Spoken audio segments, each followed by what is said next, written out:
Yeah, that's interesting. One of the very common conditions that we're seeing a lot at the moment is PCOS, polycystic ovarian syndrome, and people often mistake it for a disease. It's not a disease; it's a collection of symptoms, really, or signs that come together to form a syndrome. When you're dealing with Chinese medicine, how important is that Western medicine diagnosis to you in terms of what you do to a patient? Patient comes in, they say, yes, I've got polycystic ovarian syndrome, it's been confirmed. Is that an important marker for you, or do you look at it more from, okay, let's put that to one side and see how the Chinese medicine I think uses it's an incredibly important marker, and I'll tell you why. Because most people, especially inexperienced practitioners, think of a polycystic ovarian syndrome patient as an obese patient. But there are PCOS patients who are 5'5" and weigh 110 pounds, and they have absolutely normal morphic bodies, totally physically fit. Now, if you were to look at that patient, you would never in a million years think that that patient would have phlegm syndrome, or phlegm as part of the syndrome.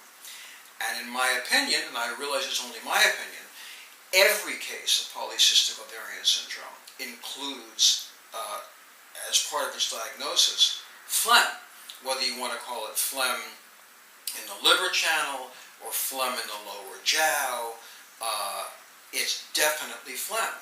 And so if a patient comes in and says, I have irregular periods or I can't menstruate at all, but she's 105 pounds and she's not hairy, which is called being hirsute, it would be quite difficult to know that that patient has phlegm.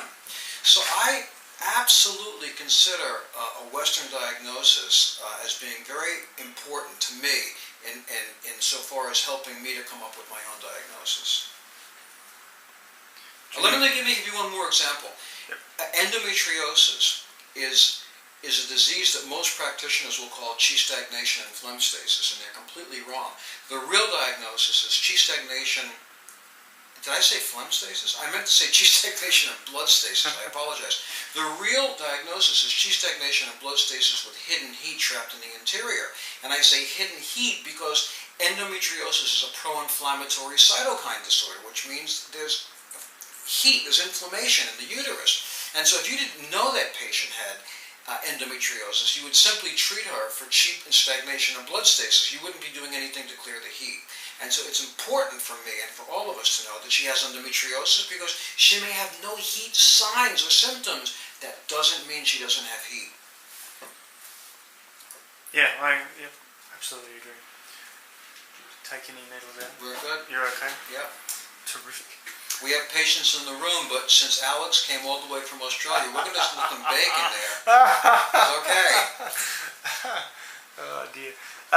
In terms of for the practitioners out there who follow the blog, your location here. I don't know how many of my Australian listeners have been to New York City, but you're pretty much just off Madison Avenue on East 40th, which is pretty close to Times Square. It's the New York Public Library with the lines. It's just over the way.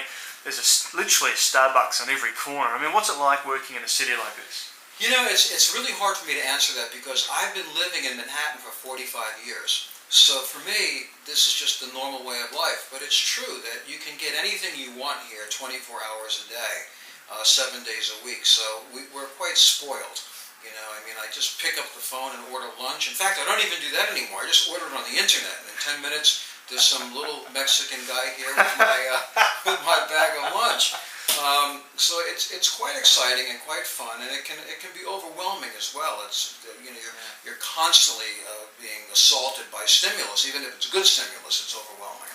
Yeah, and in terms of patient load, how many patients do you sort of tend to see on a day or a week? 130 patients a day. No, I'm just kidding. I probably see about 15 patients a day, 13 patients a day, something like that. So that's kind of where I'm at right now. Yeah, I have to just describe your clinic a little bit.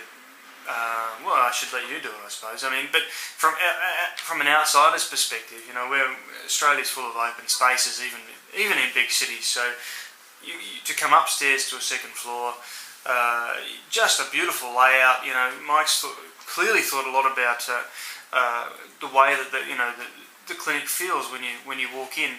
I know we were talking the other night over a beer or two, and Mike was telling me that when he found this place, it was literally an empty shell. That was right, wasn't it? No, it was a complete disaster. It was an ugly, hideous place, and I brought an architect in, and he said that we could do it, and I built the place from floor to ceiling, and it came out quite nicely, and I'm very pleased with it.